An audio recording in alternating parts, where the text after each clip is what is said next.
Another incredible episode coming at you from the Incubator Program here at University of Tampa. Josh, who's one of the guys in charge here, he linked us up with some potential advisors, some people he thinks that we may hit it off, and he certainly was right. Brent and I had a Zoom together, we chatted a bit, now we just did our book swap, and we are recording live here at the Load Center. Thank you so much for joining me, Brent. It's my pleasure. It really, truly is. It's an honor to be here. I'm very excited, as you know, about this program, and I'm absolutely delighted to meet you. Thank you for the kind words. Brent has a great story, a great history in entrepreneurship with a lot to share here on That Entrepreneur Show, the podcast for high achievers and those looking to obtain new levels of success.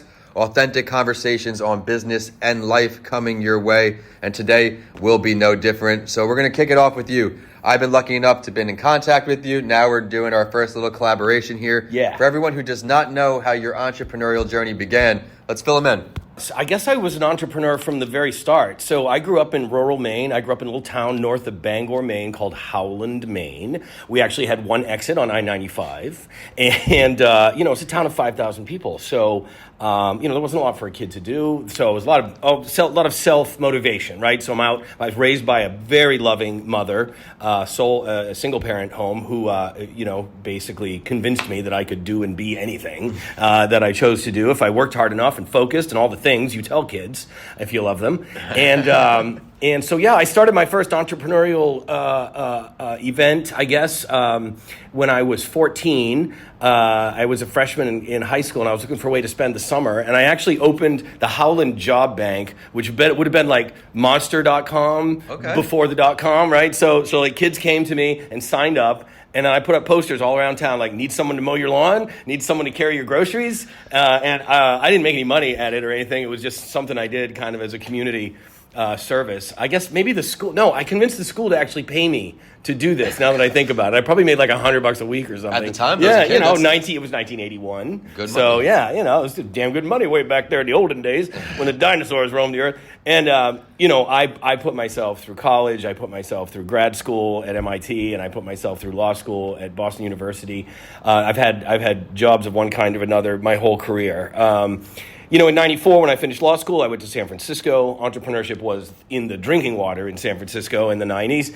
Everybody was starting a company. And so after cutting my teeth at what's called, Big Law, like a big old worldwide global law firm for a few years, I started a law firm to service the entrepreneurial community in San Francisco. It was called Britton Silberman Cervantez. We had a whole rainbow coalition, of co-founders. And it was an awesome experience. We couldn't beat the clients off with a stick.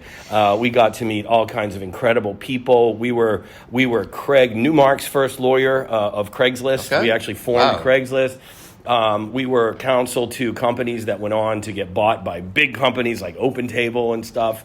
We were LinkedIn's first lawyer, as a matter of fact. And so we just had some great experiences. We did work for MTV. We did work for the whole .com community. And it was a wonderful experience. We sold that firm in the year 2000, about 5 minutes before the market crashed. We didn't plan it that way, but the .com bubble burst. I ended up moving to New York City a month before 9/11, which was a horrible thing, of course. But that really inspired me to, keep the energy going towards positivity, right? And recognizing that you don't have a control of everything in your life, and it can change in a matter of minutes. Just one kind of funny, not funny story about the morning of 9/11. I was going to Boston that morning on the 8:30 shuttle, and I got to LaGuardia Airport well before any of the attacks had happened, and there was like 4 people in line in front of me at the X-ray machine, and I was pissed. I was like, what the hell's going on here?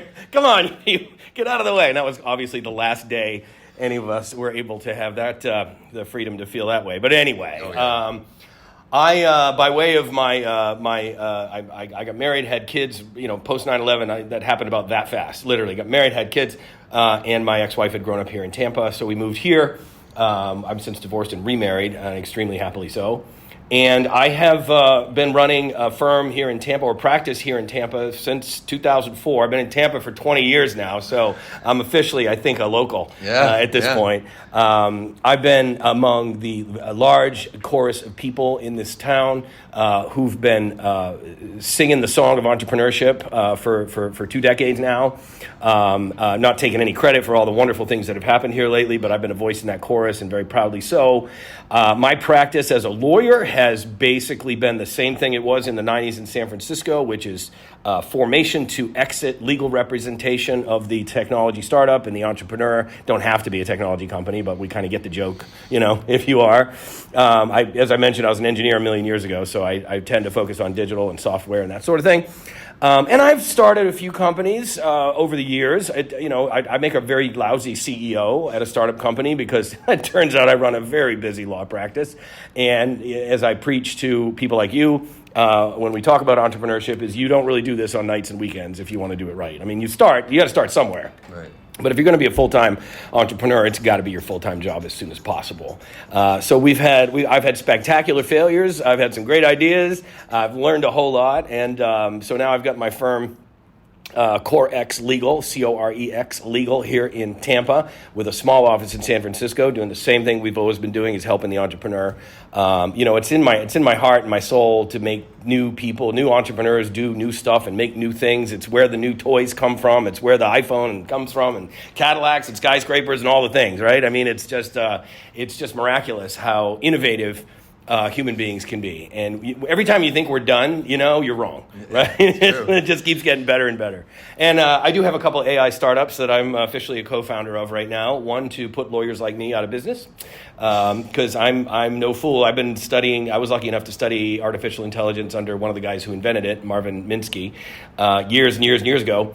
And today people are saying, well, the AI isn't going to put you out of work, but people with AI are going to be better than people without AI and know how to use the tools. And while that is true, it's not going to be 5 minutes before the AI is just better at what you do than you are. I say that with tongue in cheek, but give it a year, give it 2 years. I don't know how steep the curve needs to be, but it's going to happen. I practice law better than most lawyers. I've been doing it for 30 years. I'm extremely good at what I do. There comes a point when you really begin to master something where it almost becomes instinctive. You see people who play piano like that, for example, like not even looking at the keyboard, right? They're just getting it done, and that's kind of how I am with what I do. I've been doing it for well in excess of 10,000 hours. So anyway, and the AI is just going to beat me because it has more raw computing power, and that's really the basis of all thought and performance with human beings for the most part. So the other one is AI startup that helps out with automotive sales on car dealer websites. Yeah, so better at selling a car than a human. Again, hate to say it, guys, but the AI wins. So so that's my journey, bro. Well, while we're on the topic of AI, is there an AI tool that you can recommend to entrepreneurs out there to help them throughout their day? So you got to be careful. Let me just list some of the risks of using the publicly available AI. That'd be great. Okay. The AI was trained on everything, literally scraped on almost the entire web and maybe some other databases that were available. And it is unclear whether the output of the AI might be a copyright infringement of massive proportions, okay? Because if I read your book and I put it on a photocopier and I copy it, or I make a digital copy or whatever, that's clearly a copyright infringement. I don't have the right to reproduce your book. Yes. But if I read your book and then shut it, put it in a drawer, go to the other side of the room and rewrite it in my own words, I could still be potentially infringing your copyright because I'm kind of making a copy as long as it's substantially similar. Yeah. So the argument on the side of it being an infringement is you read everything, and now we can ask you any question about anything, and you're going to produce some output, which is by necessity going to be a summary of everything, right? And so then the question is going to be, is there a substantial similarity? Is it like me reading your book and rewriting it, or is it That's a good point. More general than that? Okay, so there are some cases. They haven't been decided yet. This is all very new. ChatGPT, effectively GPT 3.0, launched last November, so we're coming up on a year. But cases have been filed with respect to the infringement of copyright on software, as well as books and some other photographs. The Getty Images has filed a multiple trillion-dollar case against OpenAI for copying the Getty Images database. So we don't know how these are going to play out. And so my recommendation to everybody right now is to err on the side of caution. And if you use an AI tool to produce content or imagery, do your best to add a layer of creativity to it on your own so that it's not just a bald infringement of what came beforehand. So inject some original content into the AI work product before you publish it. Now, yeah. I think it's unethical to ask an AI machine to do your work for you. If you've got a book report to write, you should read the book and write the report. And this is what I tell my kids.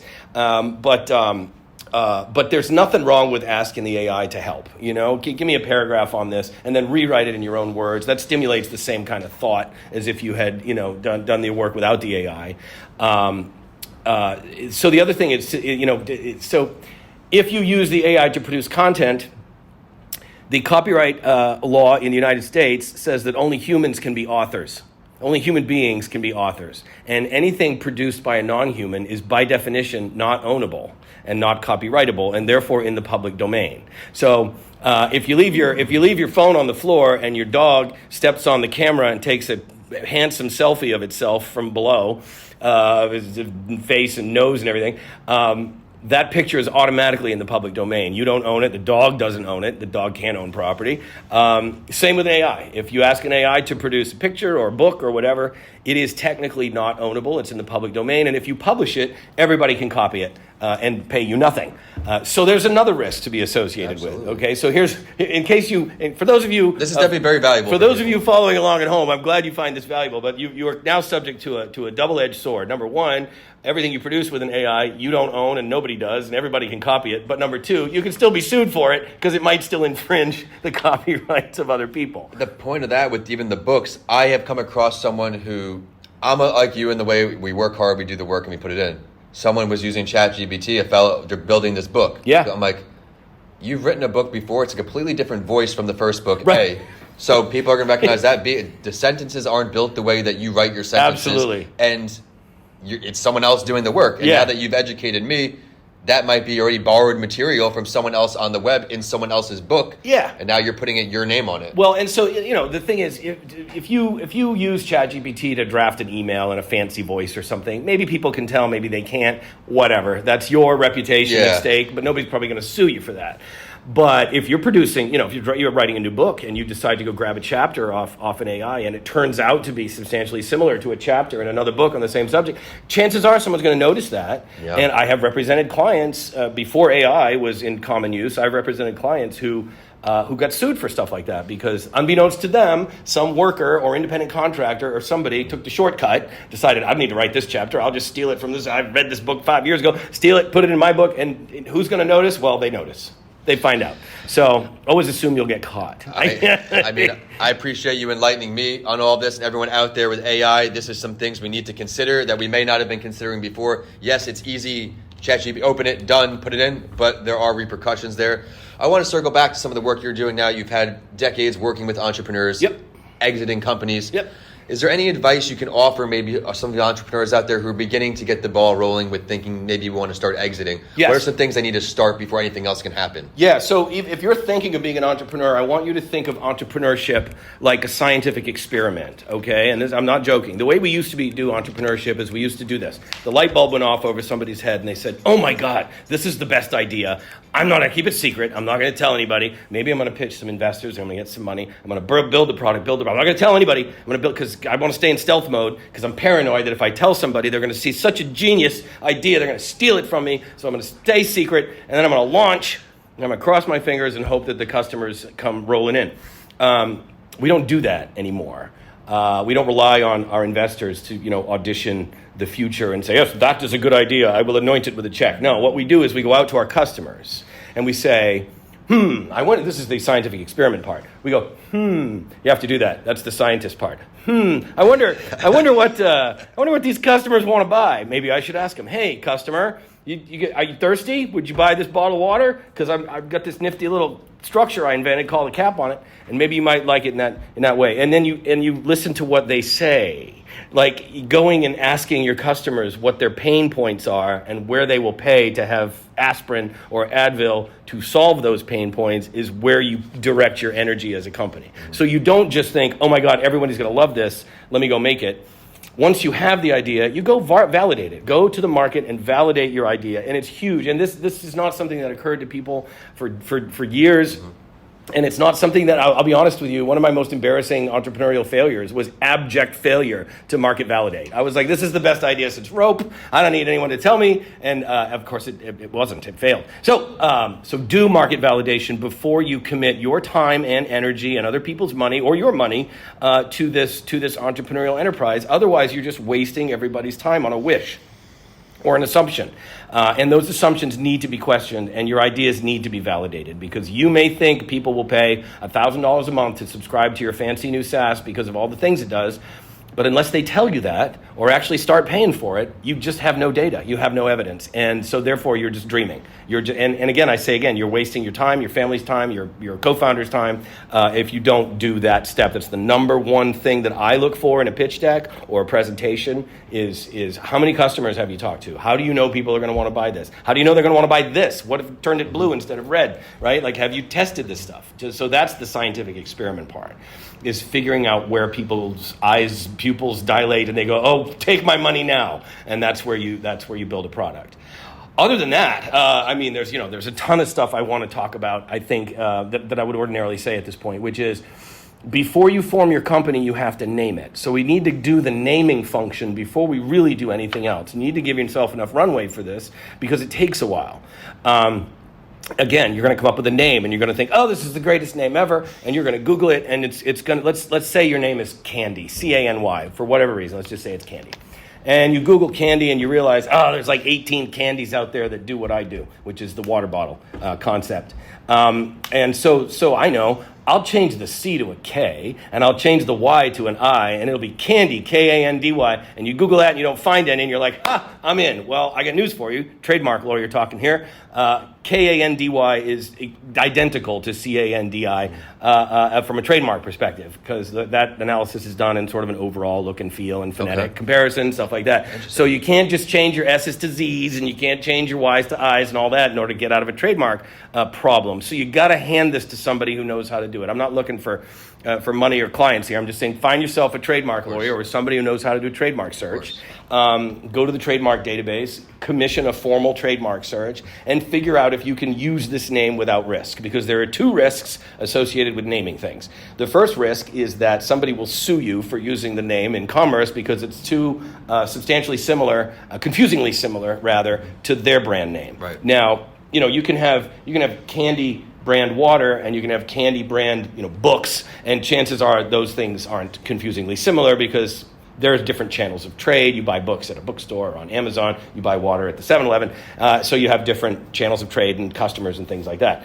But if they're close, like if you have Candy brand water and Candy brand soda or Candy brand candy bars, then chances are that's too close. And if there's another brand out there in the space, you're going to get sued for trademark infringement. And you don't want to do that, because if they come to you and they say, you're confusingly similar to my brand, you're confusing our customers, we have evidence that this one or two customers thought that you were us and we were you, and so we're going to sue you, then you got to change your name. Because I could tell you all day that we would win that lasuit. I could say, no, they're wrong. You are not infringing their trademark, but it's going to cost you $20,000 a month for the foreseeable future to defend that litigation. So you're going to have to change your name, which is horrible, because now you've been in the market for 6 months, 9 months, a year, and you got to do a brand change, and it's just terrible, right? Because you just lose all the equity that you've gotten in the minds of your people. So what you want to do there, chum, is you want to do a trademark search and clear the risks of the trademark before you start naming things, including your company. Now, I say your company because typically we like it if the name of your company is the same as the brand name of your product, right? Just especially starting out, like Uber makes Uber, the app, right? So, you can, however, you can call your company ABC 123 Incorporated, and then you can brand your product Candy or whatever. So they don't have to be the same. It's just easier for people to find you if your company name is the same as your product. Now there will come a day, hopefully, if you grow, where you have multiple products, and that analysis will break down. But at least initially, I think it's wise. But look, if it's an emergency and we need to start your company because you're about to do a presentation and you want to, that would be the next advice is form the company early. Don't start doing business. Don't start doing handshake deals. Don't start taking money.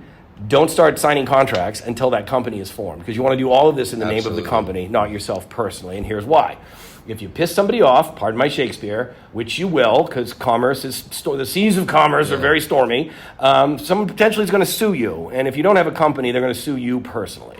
And they're going to potentially get at your home and garden. Well, not your home, because in Florida. But they'll be getting your bank account, and we don't want that. So we want the lawsuit to shield you personally, the company to shield you from the lawsuit. So we form the company primarily for that reason. Also, it's important to give investors something to invest in, right? And they just don't want to hand you a personal check. They want stock in your company. Mm-hmm. Also, it's very difficult to sell your business when it's just an undifferentiated line of business in your life, right? We encapsulate it in a company so that we know how to do commerce in that sort of the company is the unit of things that own businesses, right? So we all know how to deal with companies. So do the naming, do the trademark risk analysis, then do the, I told you there were two risks. The first risk was getting sued. The second risk is that we won't be able to get you a registration at the Patent and Trademark Office, because the examiner will look around as well, and they'll say, no, there's already candy for soda, so we can't do the registration. The other risk I want to point out with respect to trademarks which is the third,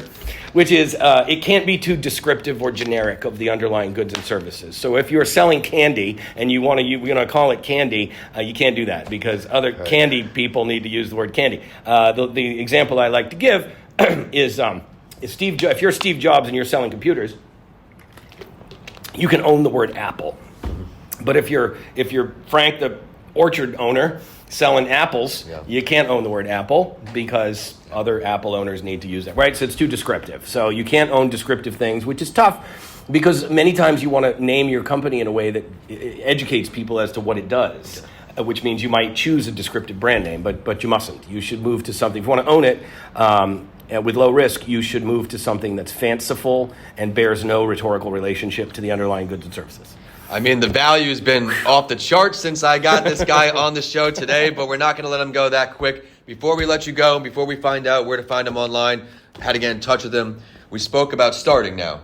Yep. What is one tip that you can give the experienced entrepreneur who's ready to exit? What is the first thing they need to do before they consider anything else? All right, so I'm not going to give you one thing. I'm just not. I'm sorry. I'm going to break the rule, and I'm going to give you a couple things. All right, there we go, everyone. We're getting the value right here.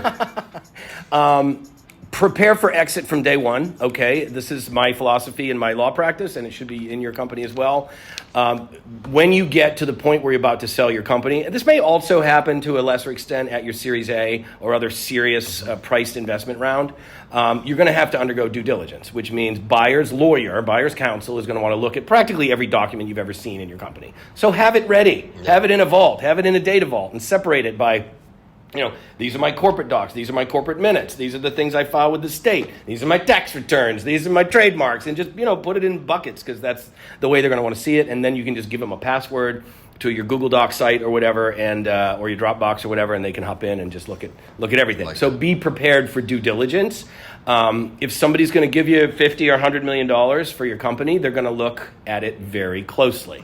They're going to want to make sure that, everybody who's ever contributed to your intellectual property assets has signed a document saying that you own those things as opposed to them. This is especially true for independent contractors. Okay, if you're getting stuff from independent contractors, they must be signatory to an agreement that transfers ownership from them to you. Okay, so let's assume you got everything in order. The big questions on getting acquired are what are the terms of the acquisition deal? So that term sheet's going to go back and forth, and the major number one term that we're going to care about is the price. Are you getting the amount of money that you feel you have earned, you feel that you deserve, that you're going to be able to sleep well the next day after you deposit that check, that you're not walking around wringing your hands going, I should have got $5 million more or whatever. It's important at that juncture to also work on how that money is going to be paid.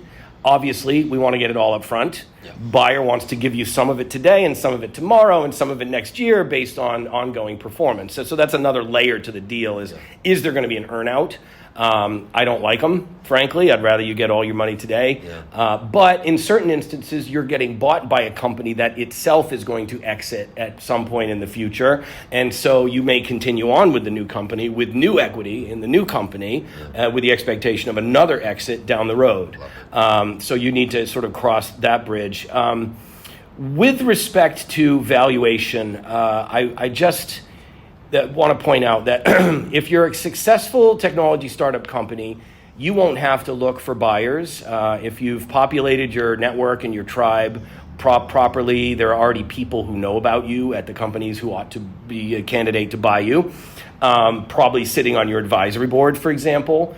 And they are going to find you, so you almost don't need to solicit that. You almost don't need to, if you're successful, you almost don't need to go look for buyers. They will find you, and they will come early. And here's the question: do you take your early acquisition offer if it's not the $100 million, if it's not the unicorn offer, but it's pretty good, it's 25, 30 million or something like that? Do you take that? Because you have to ask yourself the question: okay, if I take the 25 million today, my take-home pay, let's say I've still got a big chunk of my company, my take-home pay is $8, $9, $10 million, okay? Not a bad day by any stretch.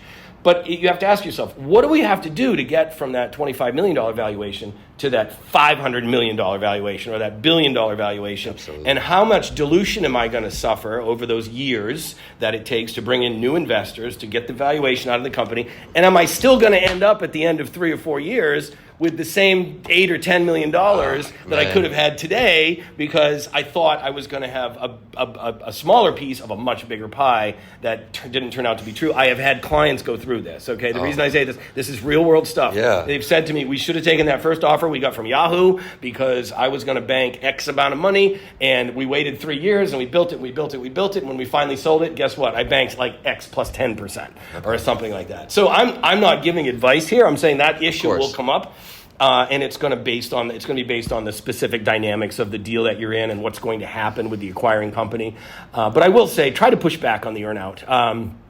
I find that because here's the thing: you are in control of what happens in your company today, and you have a direct influence on the bottom line. You have a direct influence on the P&L, and your performance is you are aware of your own performance on a daily basis. If you want to be, you can have reports sent to you, and you know if I tweak over here and I put marketing over there, I make more money over here.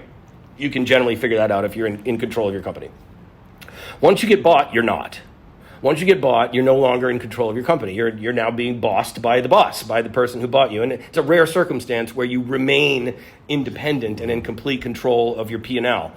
Because the whole point of buying you is to create some efficiencies, let Sam go, who you love in accounting, because we don't need 4 accountants in the company, and all these things happen that are beyond your control, and you don't necessarily know. So let's say you have an earnout where you make another $5 million at the end of 12 months. If you hit a $50 million revenue target, you don't have control over that revenue anymore. And so you may or may not hit that earnout based on influences beyond your control. So I say, if you're going to sell your company, get all the money up front if you can, and then go name your yacht, and then come back and analyze whether or not you want to have stock in the buyer. So. I mean, everyone, we just got a taste at starting. We got a taste at exiting. We learned about his illustrious career. I got to thank you so much for taking the time to meet me up here in the Entrepreneur Center today. Where can we find you online, website, LinkedIn, all that? Sure.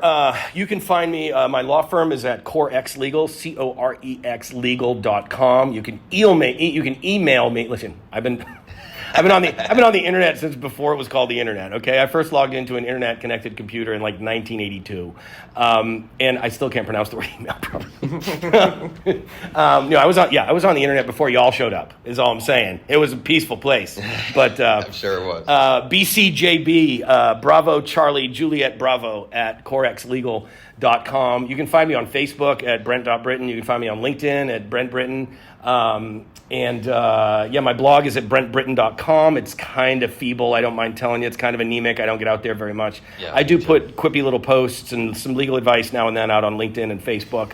And I also play the piano after I've had a glass of wine or two. So if you follow me on Facebook, you occasionally get serenaded by me on the weekends. It's interesting you said I took piano lessons. I never stuck with it, but I was very interested in it, and I started taking them about 6 months ago. Good for you. Yeah, good for you. I have been playing piano since I could reach the keyboard, and completely self-taught. I took lessons for about a year as a senior in high school because I couldn't figure out some technique that I needed help with. But for the most part, I just dove in, and I'm a big fan. So everyone should have a little music in their lives. I love it. Well, thanks for all you brought to the show today. And the show is at That Entrepreneur Show on all social, and I am at Vincent A. Lanci on all social media and YouTube. With that, we are signing off today. Both of us in the Loath Center. Thanks so much, Brent. My pleasure. Keep innovating, everyone.